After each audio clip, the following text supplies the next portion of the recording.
জগতে প্রত্যেক ব্যক্তির কোনো না কোনো দুর্বলতা অবশ্যই আছে। যেমন কেউ খুব অধিক বেগে দৌড়াতে পারে না, কেউ অধিক ভার গ্রহণ করতে পারে না, কেউ কোনো অসাধ্য রোগে পীড়িত হয়ে পড়ে, তো কেউ বিদ্যাপাঠ স্মরণে রাখতে পারে না। এরকম অনেক উদাহরণ আরো আছে। আপনি কি এমন কোনো ব্যক্তিকে জানেন যার সমস্ত প্রাপ্তি ঘটেছে? কিন্তু আমরা জীবনের একটি দুর্বলতাকে জীবনের কেন্দ্র বানিয়ে ফেলি, যেই কারণবশত হৃদয়ে দুঃখ আর অসন্তোষ ঘিরে থাকে সদা।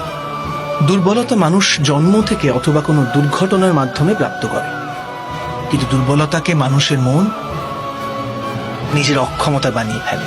কিন্তু কিছু ব্যক্তি এমনও হন যারা নিজের পৌরুষ আর শ্রমের দ্বারা সেই দুর্বলতাকে পরাজিত করে দেন। কি বিভেদ আছে এদের আর অন্য লোকেদের মধ্যে? আপনি কখনো এর বিচার করেছেন? অতি সরল উত্তর আছে এই প্রশ্নে।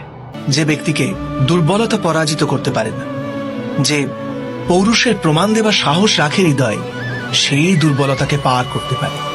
অর্থাৎ দুর্বলতা তো ঈশ্বর প্রদান করে, কিন্তু নিজের সীমা তো মানুষ নিজেই নির্মিত করে। স্বয়ং বিচার করুন।